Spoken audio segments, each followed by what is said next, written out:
everyone, it's Justine and welcome back to the 12 Days of Christmas series. Today's day 11, we're getting closer to the end, and I have a giveaway as well, so make sure you stay around to the end of the video. I'm going to be using the sketched evergreen stamp from Altenew, which includes these really cool Christmas tree layers, sentiments, the tree stand, and this little and to join up some of the sentiments. I really like this, and I just experimented with quite a few different colors on the tree. So you can make it really natural looking by using some greens, but I decided to go for blue and silver, which are a great Christmas color and kind of reminded me of those 80s trees full of tinsel, which made me smile.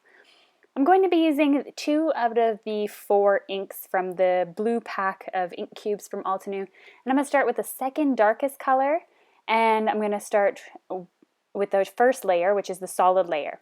Now, as you can see, it didn't stamp the nicest because it's the first time I'm using this stamp. So I'm going to stamp it twice, and I think the texture of the ink pad on this actually makes it look really cool. The second step I'm going to do in the very darkest color in this pack, and I'm going to stamp this, and you're going to see the difference in how it adds another layer to the card. Now I'm going to be stamping the third layer, but embossing it in silver, so it's extremely important that my ink is all dry.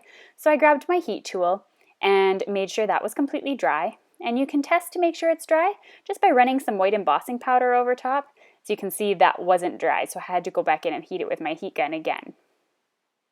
So now for the third layer of the stamp, I'm going to be stamping in Versamark ink. And I am going to be inking up the whole thing, stamping it just like I would normally, and you're not going to really be able to see me stamp this because it's clear.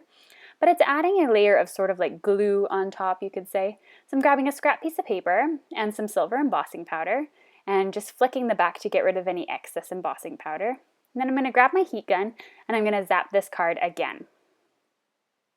Now, if your paper is warping at this point because you've done a lot of heating on the card, don't worry, we're going to give it some extra strength by adding another layer to the card. So now this is all done, it's all embossed, it looks absolutely gorgeous. I want to add another nice layer to my card.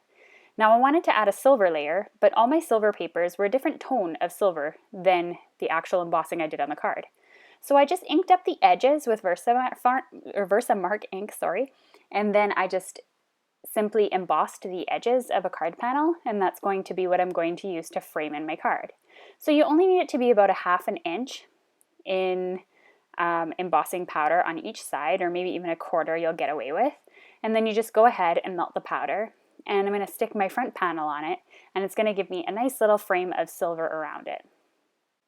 Alright, so now that my embossing powder is nearly melted, I'm going to use this to strengthen the card front that may have been warped at this point. So if your card's warped, don't worry, having these cards together will make it stronger and thicker. You can see the nice silver around the outer part of the cardstock.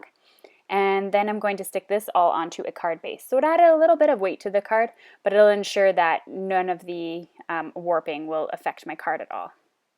So I'm just grabbing my glue. My glue isn't working or cooperating with me today. And I'm just grabbing a little bit of glue and putting that on there. And then lastly, all I need to do is actually stamp the sentiment. So I'm going to grab this sentiment here. It's nice and long and small, and it won't distract from the Christmas tree. So I'm going to do a stamping that involves the inside and outside of the card. So I'm going to go ahead and grab the darkest color of blue from the Altenew set that I used on the second layer of the Christmas tree. So it's all going to nicely match. And I'm going to stamp the warmest wishes for a Merry, and then I'm going to open up the card and stamp the brushed Christmas text. I'm going to stamp it in the exact same color, and I'm going to put it in the middle of the card. So that's the end of today's card tutorial, essentially. The shine on the card is absolutely amazing. I love the way that it turned out, and I think the blue and silver was a great choice for the Christmas tree. And I hope you enjoyed today's video, and as well we're going to be having a giveaway. So there's a final look at the card. So Altenew has very kindly and generously sponsored a $20 gift certificate for today for one lucky winner. So go ahead and comment below on what color you would have stamped the Christmas tree. Thanks so much for watching.